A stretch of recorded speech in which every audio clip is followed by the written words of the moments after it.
Hi guys! Welcome back to my YouTube channel. Ayan, so again and again, nandito naman ang iyong Welma TV, and for this video guys is maglalagay tayo ng punsuka sa ating buhok. So, sa mga tao dyan na hindi pa nakakaalam kung ano yung punsuka, ito ay isang kombinasyon ng conditioner at suka.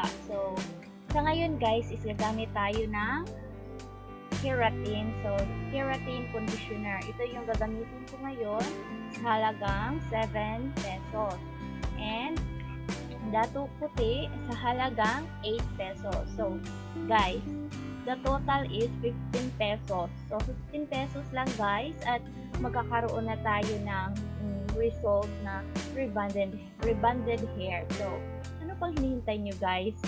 Just try this one. So, wala namang mawawala sa inyo guys kung try nyo ito, pero sisiguraduhin nyo lang na hindi sensitive yung buhok nyo sa mga medyo strong kasi yung suka, so hindi ito nababagay sa mga sensitive na buhok.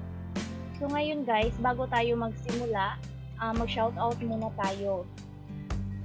So, mega shout out to Lucy Lopez. Ayan, mega shout out kayo, Lucy Lopez, and to Ruby Miora. Hello, Ate Ruby. Ayan, so ito yung sabi ni Ate Ruby. Hello, Welma. I'm here watching you from Japan. Ayan, hello mga taga Japan. Hello sa inyo dyan. So, ito pa yung continue ng Team Love Vesta. God bless always. Ayan, so maraming salamat Ate Ruby Miora sa papanood mo sa ating mga videos.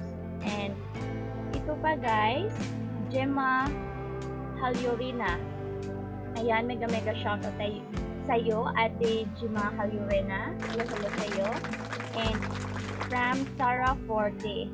Hello Sarah Forte. Thank you so much sa mga panunood nyo, sa mga supporter nyo sa aking mga uploaded videos. So ngayon guys is magsisimula na tayo sa ating punsuka. So, yung una natin gagawin guys is kailangan natin ng malinis na lalagyan ng ating punsuka. So, pwede kayong gumamit ng maliliit na bowl. Bowl. Bowl is ano yun guys? Anidoro. So, gagamit tayo ng bowl or any na pwedeng lagyan ng suka at conditioner. So ngayon is ito. Hihiwain na natin tong ating keratin. Ayan. So hiwain muna natin guys. Tsaka guys, kung gagawin nyo to is before kayo maligo, maglagay kayo ng punsuka. At pagkatapos, doon na kayo maligo. So maglalagay na tayo ng keratin. So, sa akin guys is napakanipis ng buhok ko. So, hindi siya kailangan ng maraming conditioner. Kasi napakanipis ng buhok ko. So, ayan. Against the light kasi kaya hindi nyo makikita. So, ayan. Tapos maglagay tayo ng suka. Ang bango guys. Napakabango tong keratin. So, pagkatapos is ayan, dato puti. Maglagay tayo ng dato puti. Ayan na. Ayan natin. Pagkatapos nito guys is kailangan nyo siyang i-mix para maghalo yung mga maghalo yung ingredients natin. Parang pagluluto lang guys, no? Kailangan halo-haluin. Pero sabi nga nila guys is napaka-effective talaga nito, kaya trinay ko to. And bawal to gawin guys araw-araw kasi nakakasira din ito ng buhok. So pwede to siyang gawin once a week. So 4 na beses sa isang buwan. So ayan. So meron na tayo dito, maglalagay na tayo sa ating buhok.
So, ayan na guys. So, maghihintay tayo ng 10 to 15 minutes bago natin ito banlawan. So, sa mga gustong gumamit nito is lagyan nyo ang inyong buhok ng konsuka 10 to 15 minutes kung hindi sensitive yung mga buhok nyo. Pero kung sensitive guys, maximum na lang of 10 minutes para hindi masira yung mga buhok nyo.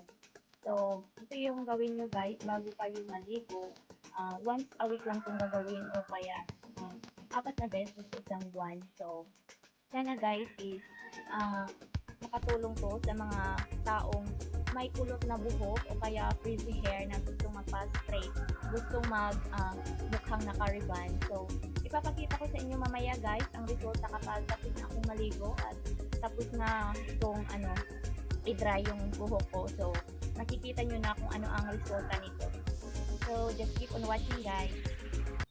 Hi guys! Ayan, welcome back again. So, tapos na akong maligo guys and ito na yung resulta ng kunsuka sa buhok ko. Ayan, super expected niya nga talaga guys. Kasi nga, iyan, diba, napaka-curly ng buhok ko. And then, nakikita nyo naman guys na medyo nag-straighten siya. And napaka-smooth ng buhok ko dahil sa kunsuka. So, kung gusto nyo itry yung kunsuka guys, itry nyo na. Baka umepek ng sobra-sobra sa buhok nyo at magmukha pa kayong super banded. Ayan, yung mga buhok nyo. So, ayan, napaka-malaki yung tulong ng kunsuka guys. Ayan, so, keratin and datong puti yung ginamit ko sa aking buhok ngayon. So, talagang umepek siya. So, ayan guys, yung effect ng kunsuka. Ayan.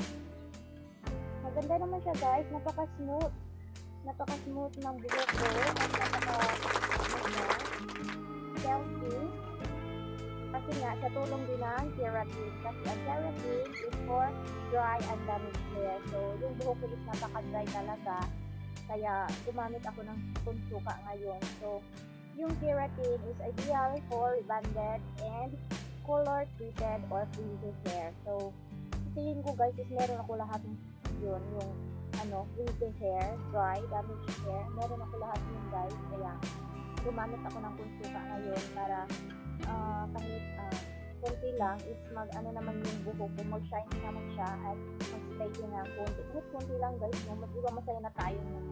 So, thank you so much guys for watching this video and sana is nagustuhan nyo to and hanggang sa susunod na mga uploaded videos mo guys. So, thank you so much for watching.